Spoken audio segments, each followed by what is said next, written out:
الحمد لله رب العالمين والصلاة والسلام على سيد الأنبياء والمرسلين سيدنا ومولانا محمد وعلى آله وأصحابه والتابعين ومن تبعهم بإحسان إلى يوم الدين أما بعد. محترم ناظرین سامعین، السلام علیکم ورحمۃ اللہ تعالی وبرکاتہ. ہم نے اولاد کے حقوق کی بابت، یعنی جو ماں باپ کے اوپر اولاد کی ذمہ داریاں ہیں، ان پر ہم نے بات کی، جس میں پہلی بات حق زندگی تھا، اور دوسری بات ان کی پرورش تھا، اور تیسری بات ان کی رضاعت تھا. اس پر ہم نے مختصر اور جامع بات کرنے کی کوشش کی. اللہ تعالیٰ بات کرنے کو اپنی بارگاہ میں قبول فرمائے اور ان لفظوں کو ہمارے لیے منفعت بخش بنائے. چوتھا حق بچوں کے نام کا انتخاب کرنا، ان کا اچھا نام رکھنا. جہالت کے دور میں لوگ اپنے بچوں کے عجیب و غریب نام رکھ دیتے تھے، تو نبی دو عالم صلی اللہ علیہ وسلم نے اچھے نام رکھنے کی ترغیب فرمائی. ایک روایت نظر سے گزری، محمد بن احمد صالح توسی وہ بیان کرتے ہیں کہ نبی دو عالم صلی اللہ علیہ وسلم کے پاس ایک شخص آیا اپنے بچے کے ساتھ، اور آ کے وہ عرض گزار ہوا. اس نے عرض کی، یا رسول اللہ صلی اللہ علیہ وسلم، اس بچے کے مجھ پر کیا حق ہیں؟ آپ صلی اللہ علیہ وسلم نے فرمایا کہ اس کا اچھا نام رکھ، اس کو اچھے آداب سکھا، اچھی تربیت کر، اور اس کے رہنے کی اچھی جگہ کا انتخاب کر. اچھا نام رکھنا. اور ابو داؤد شریف کے اندر بھی حدیث ہے، حضرت ابو درداء رضی اللہ تعالیٰ عنہ سے روایت ہے. وہ بیان فرماتے ہیں کہ نبی عالم صلی اللہ علیہ وسلم نے فرمایا کہ تم قیامت کے دن اپنے ناموں اور اپنے آبا کے ناموں سے پکارے جاؤ گے، لہٰذا اپنے نام اچھے رکھا کرو. حضرت ابو وہب جشمی رضی اللہ تعالیٰ عنہ بیان فرماتے ہیں کہ رسول دو عالم صلی اللہ علیہ وسلم نے فرمایا کہ انبیاء کرام کے ناموں پر اپنے نام رکھا کرو، اور اللہ تعالیٰ کو تمام ناموں میں سے عبداللہ اور عبد الرحمن زیادہ پسند ہیں. سب ناموں سے سچے نام حارث اور حمام ہیں، جبکہ نامناسب نام حرب اور مرہ ہیں. یہ بھی روایت ابو داؤد شریف میں آئی کہ اپنے بچوں کے اچھے نام کا انتخاب کرنا، اپنے بچوں کے لیے اچھے نسب کا انتخاب کرنا، یہ بھی بہت ضروری ہے، تاکہ بچے کو اچھے نام سے پکارا جائے، اس کی تعریف اچھی ہو. اور یقیناً کہتے ہیں کہ ناموں کا طبیعتوں پر اثر ہوتا ہے، تو اس طرح کے نام رکھنا کہ جو نام انبیاء اکرام علیہ الصلاۃ والتسلیمات کے ہیں، صحابہ کے ہیں، یہ بھی بچے کا حق ہے. پانچواں حق ہے تعلیم اور تربیت، کہ بچوں کی تعلیم و تربیت، انہیں اچھا ذمہ دار بنانا، ان کو دوسروں کی خیرخواہی کرنے والا بنانا، ان کو بااخلاق بنانا، باکردار بنانا، مثالی بنانا، اچھا اور بہترین انسان بنانا، اچھا اور بہترین مسلمان بنانا، یہ بھی والدین کی ذمہ داری ہے. اور یاد رکھیے، تربیت فقط لیکچر سے نہیں ہوتی کہ میں اپنے بچوں کو بٹھاؤں 1.5 گھنٹے کا ان کو میں بھاشن دے دوں، 1.5 گھنٹہ میں ان کی نہیں. تربیت ہمیشہ عمل سے ہوتی ہے. حضرت نبی دو عالم صلی اللہ تعالی علیہ وسلم صحابہ کی بھی تربیت اپنے عمل سے فرماتے تھے. جتنا ہمارا عمل خوبصورت ہوگا اتنی بچوں کی تربیت اچھی ہوگی، اور جتنا ہمارے عمل میں کمزوری ہوگی بچوں کی تربیت میں بھی اتنی ہی کمی آ جائے گی. تو اپنے عمل کو خوبصورت بنانا تاکہ ہمارے بچوں کا عمل بھی خوبصورت ہو. حدیث ہے نا، نبی دو عالم صلی اللہ علیہ وسلم نے فرمایا، لیس منا من لم یرحم صغیرنا ولم یوقر کبیرنا، کہ وہ شخص ہم میں سے نہیں ہے جو بچوں پر رحم نہیں کرتا، جو بچوں پر شفقت نہیں کرتا. اور بچوں پر شفقت کرنا، اور پھر اس حدیث میں نبی دو عالم صلی اللہ علیہ وسلم پہلے بچوں کو بیان فرما رہے پھر بڑوں کو بیان فرما رہے. تو یہاں سائل کا یہ سوال ہے کہ اللہ کے نبی علیہ السلام پہلے بڑوں کا بیان فرما دیتے، لیکن وہ اسی لیے کہ بڑے کو چاہیے کہ وہ چھوٹے کے ساتھ شفقت سے بات کرے، محبت سے بات کرے. ہم نے دیکھا بعض اوقات تربیت کرنے کے اعتبار سے ایسی مار ماری جاتی ہے کہ بچہ تربیت تو کیا کر پائے، وہ بغاوت کی طرف اتر آتا ہے، یا ایسے الفاظ استعمال کیے جاتے ہیں جس سے بچوں کے دل ٹوٹ جاتے ہیں. بچوں کے بھی تو دل ہوتے ہیں نا. میں بڑی معذرت کے ساتھ یہ بات کرنا چاہوں گا کہ ہمارے معاشرے کے اندر اخلاق اور ہمارے معاشرے میں جو تربیت اور آداب جو ہیں وہ فقط بچوں کو سکھائے جاتے ہیں، سکھائے بھی جانے چاہیے، لیکن سکھائے جانے کا انداز بھی ہونا چاہیے۔ اپنے انداز کو خوبصورت کریں، اور ہم بڑوں سے ہی بچوں کے اندر چیزیں جاتی ہیں۔ دیکھیے ادب جو ہے نا، ادب یہ ریفلیکٹ کرتا ہے۔ آپ کسی کو ادب دیں گے تو آپ کو جواب میں ادب ملے گا، وہ چھوٹا ہے یا بڑا۔ جیسے انگلش میں کہتے ہیں وہ ٹٹ فار ٹیٹ، جیسی کرنی ویسی بھرنی، کہ جیسا ہم کہیں گے ویسا ہمیں بدلے میں ملے گا۔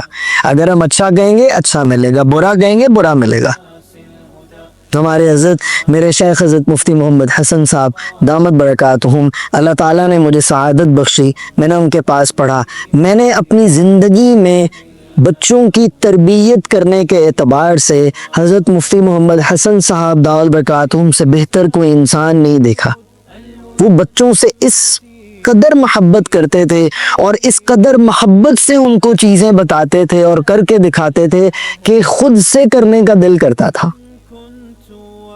بعض اوقات ہم بچوں کے ساتھ بدتمیزی کا معاملہ کرتے ہیں، تو تڑاک کرتے ہیں، بچوں کو برے الفاظ سے پکارتے ہیں، بچوں کو گالیاں بک دیتے ہیں، بچوں کو بلا وجہ ہم ترشرو ان کے ساتھ ہو جاتے ہیں، جس سے بچوں کے اندر بغاوت کے جذبات پیدا ہوتے ہیں۔ نبی دو عالم صلی اللہ علیہ وسلم کی تربیت تو اتنی خوبصورت ہے، نبی علیہ السلام نے تو محبت سے تربیت فرمائی۔ آپ علیہ السلام نے منع فرمایا بیجا مارنا، اور ایسی چیز سے مارنا جس سے خود کو درد نہ ہو، درد محسوس نہ ہو، تکلیف محسوس نہ ہو۔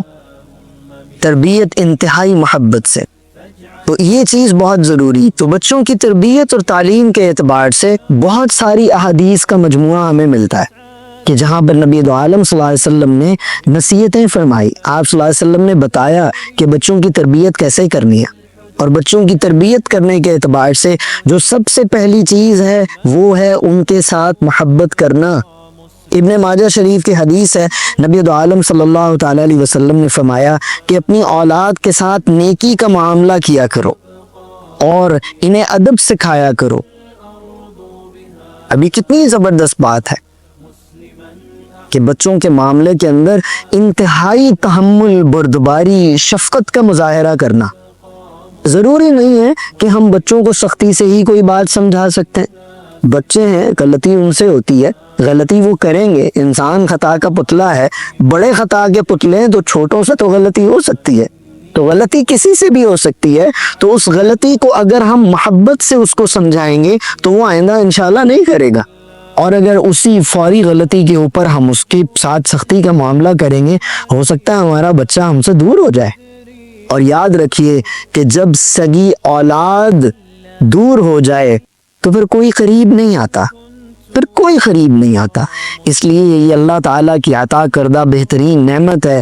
اس نعمت کا خیال کرنا، اس کے ساتھ اچھا سلوک کرنا، اس کی اچھی تربیت کرنا، اس کے ساتھ محبت سے رہنا، یہ ماں باپ کے اوپر فرض ہے، ماں باپ کے ذمے ہے یہ چیز، کیونکہ جب ہم اچھی تربیت کریں گے تو جواب بھی اچھا ملے گا، ہم اچھی گفتگو کریں گے تو پھر ہمیں جواب بھی اچھا ملے گا۔ اگر ہم بردباری کے ساتھ، شفقت کے ساتھ، محبت کے ساتھ چلیں گے تو ہمیں بھی یہ چیز ملے گی۔ پھر نبی دو عالم صلی اللہ علیہ وسلم نے فرمایا کہ اپنی اولاد کو نماز کی عادت ڈالو جب وہ 7 برس کی ہو جائے۔ بچے 7 برس کے ہو جائیں، سب سے پہلے اب جو چیز ان کی طرف متوجہ ہو رہی ہے وہ ہے نماز۔ یہ کتنا اہم فریضہ ہے، لیکن دکھ سے یہ بات کہنی پڑتی ہے کہ جو ماں باپ خود نہیں نماز پڑھ رہے ہیں وہ بچے کہاں پڑھیں گے؟ ماں باپ سچ نہیں بول رہے ہیں تو بچے کیسے سچ بولیں؟ ماں باپ اگر حلال کاروبار نہیں کر رہے ہیں تو بچوں پہ کیا اثرات ہوں گے؟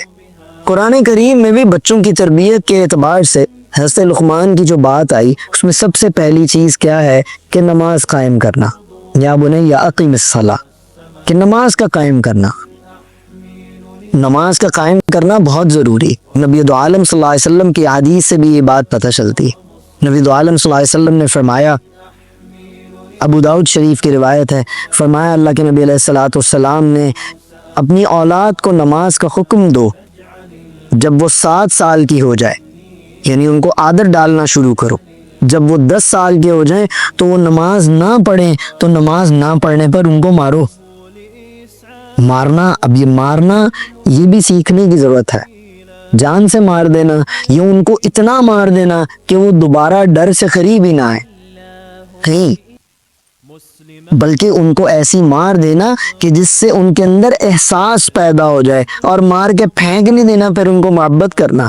جیسے کہ اگلی حدیث سے یہ بات پتہ چلتی ہے کہ نبی دو عالم صلی اللہ علیہ وسلم نے ایک حدیث میں فرمایا، اور اس حدیث میں اللہ کے نبی علیہ السلام نے بچوں کی عزت، بچوں کے وقار کو برقرار رکھتے ہوئے ان کو آداب سکھلانے کا حکم فرمایا. آپ صلی اللہ علیہ وسلم نے فرمایا کہ اپنی اولاد کے ساتھ نیک سلوک کرو اور انہیں ادب سکھلاؤ. ادب جو ہے وہ ادب سے ہی سکھایا جاتا ہے، ادب بدتمیزیوں سے نہیں سکھایا جاتا ہے، ادب غلط قسم کے جملے کہہ کے نہیں سکھایا جاتا ہے، ادب جو ہے وہ بچے کو ڈیگریڈ کر کے نہیں سکھایا جاتا ہے، ادب ہمیشہ ادب سے سکھایا جاتا ہے. تو اس اعتبار سے بچوں کے نظم، بچوں کی آداب، بچوں کے اندر اعلیٰ اخلاق پیدا کرنے کے لیے آداب کے ساتھ، محبت کے ساتھ ان میں یہ چیزیں ٹرانسفر کرنا، ان کو یہ چیزیں بتانا، سکھانا. نبی دو عالم صلی اللہ علیہ وسلم سے کبھی نہیں ملتا ہے کہ آپ صلی اللہ علیہ وسلم نے تربیت کرتے وقت صحابہ اکرام تجمعین کی بے اکرامی کی ہو، یا صحابہ اکرام تجمعین کو کوئی اس طرح کا جملہ کہا ہو، کہیں بھی نہیں ملتا ہے. اور پھر میں حیران ہوتا ہوں کہ نبی دو عالم صلی اللہ تعالیٰ علیہ وسلم کے بیٹے تو چھوٹی عمر میں ہی اللہ کو پیارے ہو گئے، لیکن جو آپ صلی اللہ علیہ وسلم کی بیٹیاں تھیں، اللہ کے نبی علیہ السلام اپنی بیٹیوں کا کتنا خیال فرماتے تھے. ایک روایت میں آتا ہے حضرت سیدہ فاطمہ رضی اللہ تعالیٰ عنہ جب تشریف لاتی تو نبی دو عالم صلی اللہ علیہ وسلم ان کو سرہانے کی طرف بٹھاتے، خود آپ صلی اللہ علیہ وسلم پاؤں کی طرف بیٹھتے. نبی صلی اللہ علیہ وسلم کے صحابی حضرت نعمان بن بشیر رضی اللہ تعالیٰ عنہ وہ بیان کرتے ہیں کہ ان کے والد ان کو ساتھ لیے بارگاہ رسالت صلی اللہ علیہ وسلم میں حاضر ہوئے اور عرض کیا، رسول اللہ صلی اللہ علیہ وسلم، میں نے اس کو غلام دیا ہے، اپنے بیٹے کو غلام دیا ہے. آپ صلی اللہ علیہ وسلم نے فرمایا، کیا آپ نے اپنے باقی بیٹوں کو بھی ایسے غلام دیے؟ تو انہوں نے عرض کی کہ یا رسول اللہ نہیں. اللہ کے نبی صلی اللہ علیہ وسلم نے فرمایا، پھر اس سے بھی واپس لے لو. یہ روایت صحیح بخاری کی ہے، اور اسی طرح صحیح مسلم میں بھی حضرت نعمان بن بشیر رضی اللہ تعالیٰ عنہ بیان کرتے ہیں، وہ فرماتے ہیں کہ ان کے والد نے ان کو کچھ مال ہبہ کیا، تو میری والدہ نے کہا میں اس بات پر تب راضی ہوں گی جب رسول خدا صلی اللہ علیہ وسلم کو اس پر گواہ لاؤ گے، یعنی اگر نبی علیہ السلام اس ہبہ کرنے کو درست فرما دیں تو تب میں راضی ہوں. وہ نبی دو عالم صلی اللہ علیہ وسلم کے پاس گئے. حضرت نعمان فرماتے ہیں کہ میرے والد نبی علیہ السلام کے پاس گئے اور سارا بات بیان کی. تو نبی دو عالم صلی اللہ علیہ وسلم نے فرمایا، کیا آپ نے اپنی ساری اولاد کے ساتھ ایسا ہی کیا؟ تو میرے والد نے عرض کی کہ نہیں یا رسول اللہ. تو آپ صلی اللہ علیہ وسلم نے فرمایا، اللہ سے ڈرو، اپنی اولاد کے درمیان انصاف کرو. تو حضرت نعمان بن بشیر فرماتے ہیں کہ میرے والد نے مجھ سے وہ ہبہ واپس لے لیا. اب ان دونوں احادیث سے ہمیں یہ بات پتہ چلتی ہے، اولاد میں برابری کرنا، اولاد میں برابری کرنا. میں اس ٹاپک کے اعتبار سے آخر میں پھر وہی باتیں عرض کروں گا کہ کبھی بھی اپنی اولاد کے حقوق میں کمی زیادتی مت کیا کیجیے، اور کبھی بھی اپنی اولاد کی کمیوں کو لوگوں کے سامنے بیان مت کیا کیجیے. اپنی اولاد کی اچھائیوں کو بیان کیا کیجیے اور اولاد کو آپس میں کمپیریزن مت کیا کیجیے. اس سے اولاد کے اندر بغاوت کے جذبات پیدا ہوتا ہے، اولاد ان سے دور ہوتی ہے، اللہ کی نعمت کی ناقدری ہوتی ہے. تو ایسا مت کیجیے. آگے ایک حق آتا ہے، حق میراث. اسلام نے والدین کی جائیداد میں اولاد کو نہ صرف شریک کیا ہے بلکہ ان کے حصے مقرر کیے ہیں، کہ ان کو باقاعدہ ان کے حصے مقرر کر کے دیے تاکہ کسی بھی اولاد کے ساتھ ظلم نہ ہو جائے، کسی کے ساتھ زیادتی نہ ہو جائے. بیٹیوں کو کتنا حق ملے گا، بیٹوں کو کتنا حق ملے گا، اتنے ہیں تو کتنا ملے گا، بیٹیاں فقط ہیں تو کتنا ملے گا، یہ ساری چیزیں قرآن کریم کے اندر اس کی تفصیل موجود ہے. اور میراث جو منتقل ہوتی ہے اولاد کی طرف، وہ ماں باپ کے رحلت کر جانے کے بعد ہوتی ہے. میراث کے اعتبار سے انشاءاللہ اللہ رب العزت نے اگر وقت دیا تو اس پر تفصیلی بات کریں گے، لیکن میراث کے مسائل علماء اکرام، مفتیان اکرام سے پوچھ کر کیا کیجئے تاکہ کسی کے ساتھ کمی زیادتی نہ ہو۔ 8ویں نمبر پر آتا ہے حق نکاح۔ والدین کی جہاں باقی مختصر سی ہم نے ذمہ داریاں بیان کی، اس میں ایک ذمہ داری یہ ہے کہ والدین اپنے بچے کے لیے بہتر نکاح کی ترتیب بنائے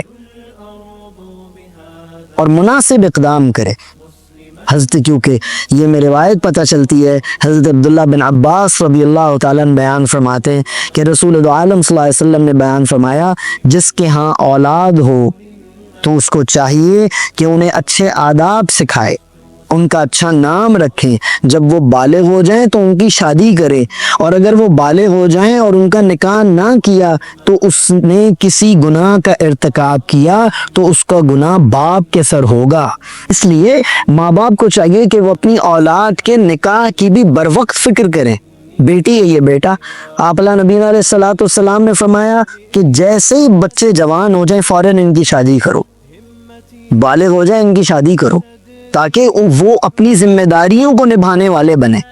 اور اس میں اولاد کو بھی یہ بات یقیناً چاہیے کہ وہ ماں باپ کے ساتھ ہاتھ بٹائے، ان کے دست و بازو بنے، ان پہ بوجھ مت بنے۔ یہاں پہ یہ بات بھی یاد رکھیے کہ نکاح کرنا ماں باپ کی ذمہ داری ہے، لیکن نکاح کے بعد تمام تر اخراجات اٹھانا یہ اولاد کی خود کی ذمہ داری ہے۔